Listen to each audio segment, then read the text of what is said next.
राजा बलि ने एक दिन अपने गुरुजी से कहा, शुक्राचार्य जी से, कि गुरुजी अब तो जो है देवता अमृत पी करके बड़े मतवाले हो गए हैं, तो क्या अब हम कभी नहीं जीत पाएंगे देवताओं को? शुक्राचार्य राक्षसों के गुरु हैं, लेकिन उनको विधि क्या बता रहे हैं, ध्यान देकर सुनना।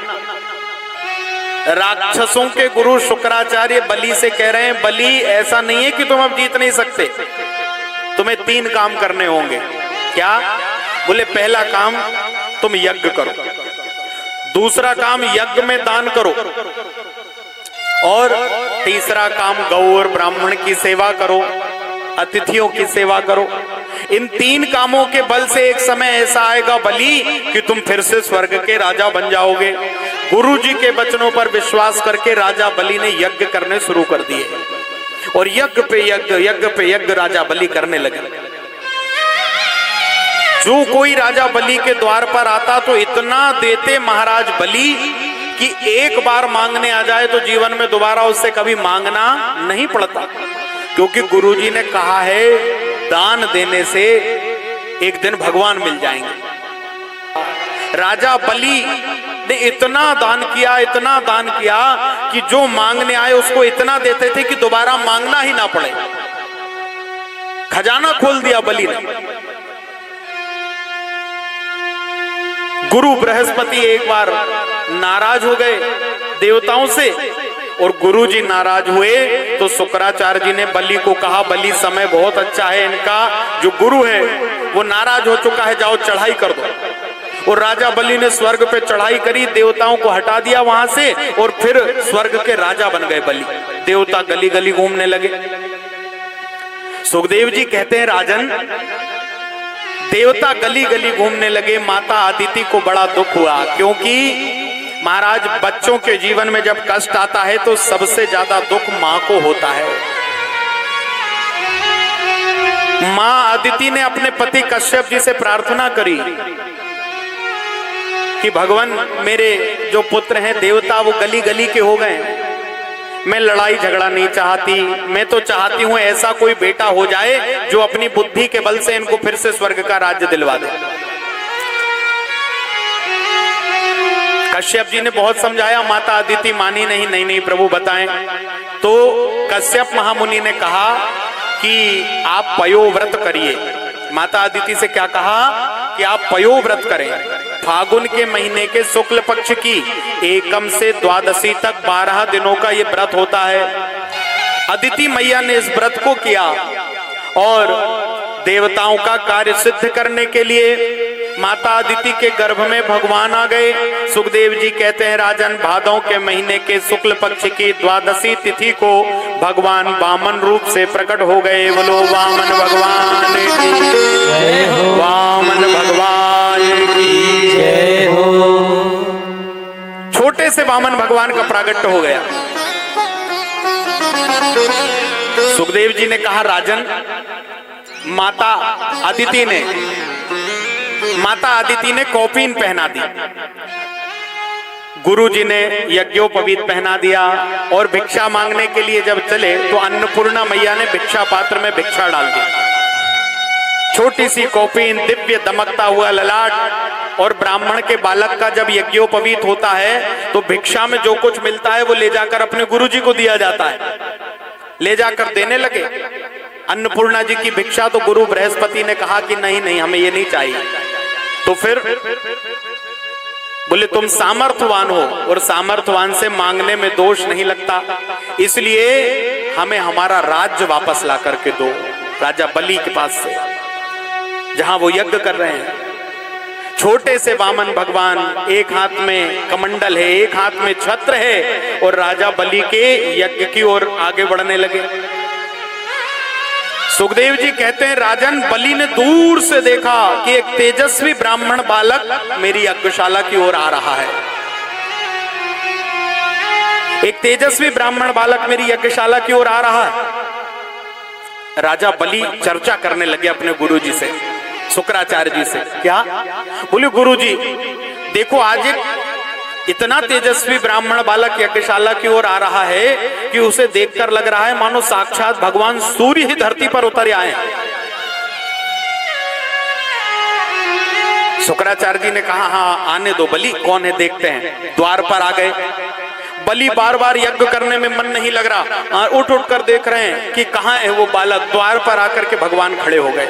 राजा बलि ने देखा कि ब्राह्मण बालक द्वार पर आ गया है, तो बलि भी महाराज तुरंत ही वामन भगवान जहां खड़े हुए थे उस द्वार पे सामने आकर के खड़े हो गए राजा बलि, और प्रणाम किया।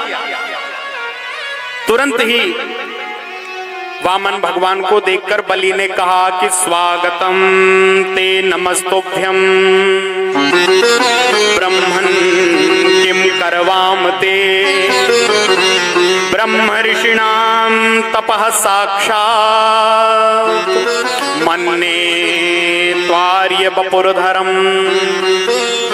स्वागतम ते नमस्तुभ्यम, हे ब्राह्मण देवता आपका स्वागत है, आपको वंदन है, नमस्कार है, प्रणाम है।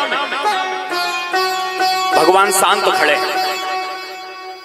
देखना कुछ नहीं कह रहे। बलि ही अपनी ओर से बार बार भगवान से बातें कर रहे हैं।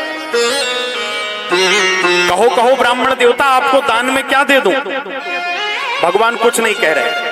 बलि ने कहा कि सोने का पर्वत बना के दान कर दूं, 2-4 लाख गैया जिनके सींग में सोना और खुर में चांदी मड़वाऊं दान दे दूं। अरे 2-5 गांव दान में दे दूं, कहो ना ब्राह्मण देवता। यदि आप कहो तो एक छोटी सी आपके जैसी कन्या से विवाह करा के आपको दुल्हन दे दूं। जब राजा बलि बड़ी बड़ी बातें करने लगे बहुत देर तक, तो फिर भगवान वामन ने सोचा कि अब महाराज बोलने का समय आ गया है। क्या कहते हैं?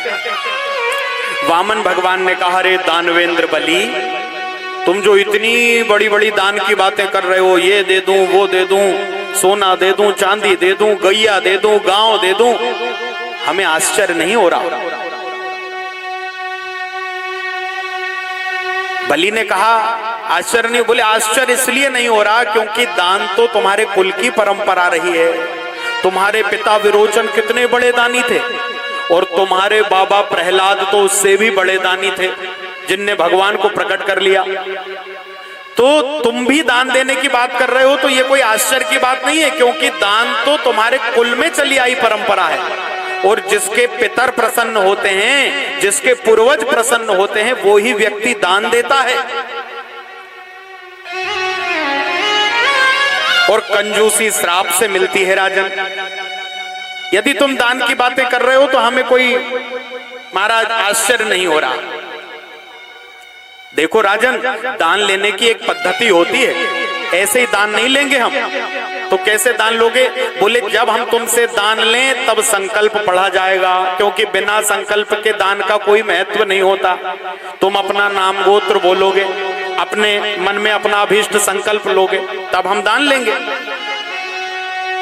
और दान में हमें तुम जो बड़ी बड़ी बातें कर रहे हो ना, ये कुछ नहीं चाहिए। तो क्या चाहिए? बोले पादानी त्रिणी दैत्येंद्र। वामन भगवान बोले कि केवल 3 पग भूमि चाहिए, और वो भी संकल्प करके चाहिए, बिना संकल्प के नहीं लेंगे।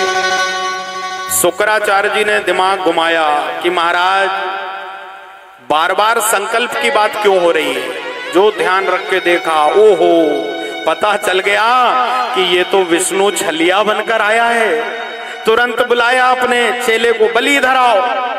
जी गुरुजी। कहो। बोले बलि, ये छुटकू राम के चक्कर में मत पड़ना।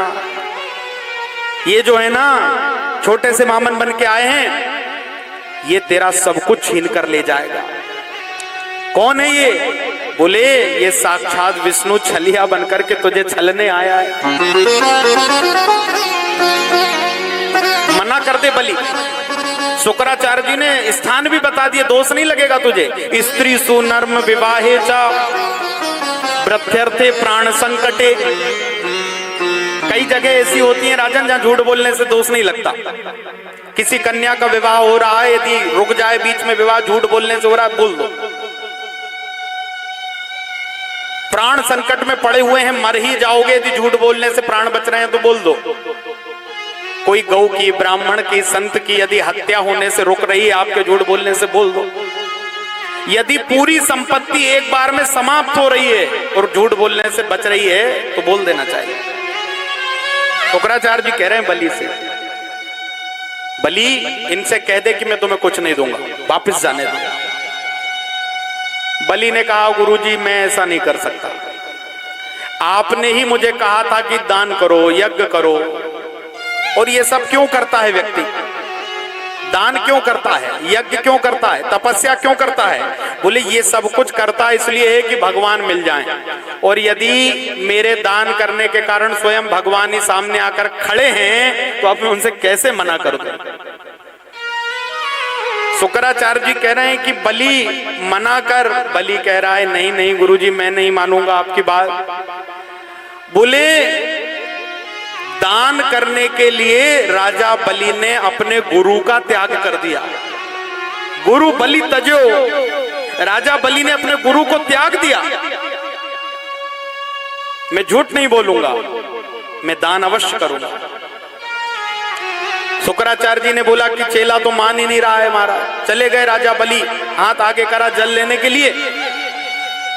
तो शुक्राचार्य जी कथा आती है कि कमंडल की टोटी में जाकर के बैठ गए कि महाराज जल नहीं गिरेगा तो संकल्प होगा नहीं। मतलब गुरुजी चाह रहे हैं कि मेरा चेला ना लुटे महाराज, इसके लिए मैं क्या करूं, पूरी कोशिश अपनी तरफ से कर रहे हैं। अन्य ग्रंथों में ये कथा मिलती है कि भगवान को पता चल गया, वामन भगवान को, कि शुक्राचार्य जी यहाँ अटक के बैठे हुए दान नहीं देने दे रहे हैं। तो एक कुश का तिनका निकाला और टोटी में जैसे ही डाला तो एक आंख गोविंदाय नमो नमः। और शुक्राचार्य जी बलि को दान देने से रोक रहे हैं, इसलिए उनकी एक आंख चली गई। शास्त्र कहते हैं कि यदि जो व्यक्ति किसी को दान करने से रोके, तीर्थ जाने से रोके, धर्म करने से रोके, पुण्य करने से रोके, ऐसे व्यक्ति को काना बनना पड़ता है। बोलो नारायण भगवान की। हाँ, वो एक आंख चली जाती है उसकी, फिर काना बनना पड़ता है महाराज। एक आंख चली गई, जल आया हाथ में, संकल्प लिया, और संकल्प लेकर जैसे ही चरणों में प्रणाम माथा रखा है, इधर चरणों में मस्तक रखा, उधर भगवान ने विराट रूप धारण कर लिया। कमर के नीचे के भाग में अतल वितल सुतल तलातल महातल रसातल पाताल, और कमर के ऊपर भू भुवा महा स्वहा जन तप। एक पग में नीचे के सातों, दूसरे पग में ऊपर के सातों, और दोनों हाथों से 10 दिशाओं को नाप लिया। बलि तूने झूठ बोला है, वामन भगवान कह रहे हैं बलि तूने झूठ बोला है। क्या झूठ बोला? बोले तूने कहा था 3 पग भूमि दूंगा, 2 पग में ही पूरा ब्रह्मांड नाप लिया, बता तीसरा पग कहां रखूं? पत्नी आकर बाजू में खड़ी हो गई। राजा बलि की धर्म पत्नी है, कान में आकर कह रही है कह दो कि मेरे सिर पर रख दो अपने चरण। बलि ने हाथ जोड़ लिए, प्रभु अभी आपने अभिमान रूपी राज्य नापा है, अब दास का ये शरीर आपके सामने है, तीसरा पग मेरे सर के ऊपर रख दो। और भगवान ने, और विराट स्वरूप भगवान ने उस चरण को उठाया और राजा बलि के जैसे ही सर के ऊपर रखा तो विधवा मां भी नाचने लगी कि आज मेरे पुत्र का सौभाग्य देखो कि पूरी दुनिया को देने वाला आज मेरे पुत्र के द्वार पर भिक्षुक बन के खड़ा होकर और चरण रख करके आशीर्वाद दे रहा है मेरे बेटे को। कौन होगा ऐसा भाग्यशाली? सुखदेव जी कहते हैं राजन, राजा बलि से इतने प्रसन्न हुए भगवान कि बलि ने भगवान को समस्त लोगों का राज्य दान में दिया, सप्तद्वीप और 9 खंड दान में करे। तो भगवान ने तुरंत ही बलि को कह दिया कि बलि जो हमें दान में कुछ देता है हम रखते नहीं है उसका, हम इसी समय तुम्हें सुतल लोक का राजा बना रहे हैं, और जो सुख सुविधा स्वर्ग के इंद्र को मिल रही है ना वो सब तुमको सुतल लोक में मिलेंगे। और सुनो, अगले मनवंतर में जब इंद्र बदला जाएगा तो अगले मनवंतर के इंद्र तुम ही बनोगे, मतलब स्वर्ग का राजा भी भगवान ने बना दिया।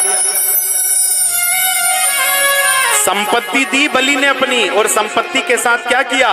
बोले बलि ने अपना शरीर भी भगवान को दे दिया।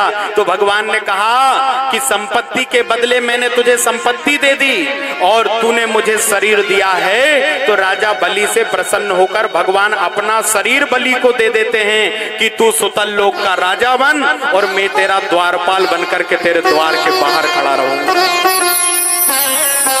ये लीला है, दान देने की ये महिमा है। राजा बलि के दान का प्रत्यक्ष प्रमाण देखो आप कि बलि ने उदार मन से अपना सब कुछ दे दिया तो भगवान ने उससे सवाया करके बलि को तुरंत लौटा दिया। मतलब आप जीवन में कभी दान कर रहे हैं तो वो दान आप किसी के लिए नहीं, अपने स्वयं के लिए दे रहे हैं। जो दान में आप रुपया, पैसा, धन, अन्न जो भी दे रहे हैं वो सब कुछ सवाया होकर आपके पुत्र पौत्र और परिवार को मिलेगा। आपकी समृद्धि बढ़ेगी, आपके यहाँ यश धन बढ़ेगा। आप बीज की बोनी कर रहे हैं और इस भाव से यदि आप प्रसन्न मन से दान देंगे तो ही आपका वो दान काम का है। यदि महाराज कंजूसी से, बुरे मन से, जबरदस्ती आपने दान किया तो वो कोई मतलब का नहीं। राजा बलि के द्वारपाल बन गए। माता लक्ष्मी ने देखा कि बहुत दिन हो गए, बलि के यहाँ गए थे, लौट कर ही नहीं आए। नारद जी ने कहा अरे द्वारपाल बनकर खड़े हुए हैं बलि के यहाँ। लक्ष्मी मैया ने कहा क्या करूं, बुद्धि लगाई और श्रावण की पूर्णिमा के दिन राजा बलि के यहाँ एक सूत का धागा लेकर पहुंच गई लक्ष्मी मैया। और बलि राजा के हाथ में रक्षाबंधन के दिन राखी बांध दी। जब बहन राखी बांधती है तो भाई उपहार देता है।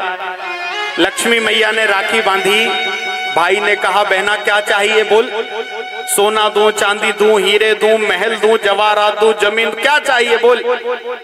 लक्ष्मी माता ने धीरे से कहा भैया बाकी सब चीज तो मेरे पास में है, यदि तू मुझे कुछ देना ही चाहता है तो अपना ये द्वारपाल मुझे दे दे।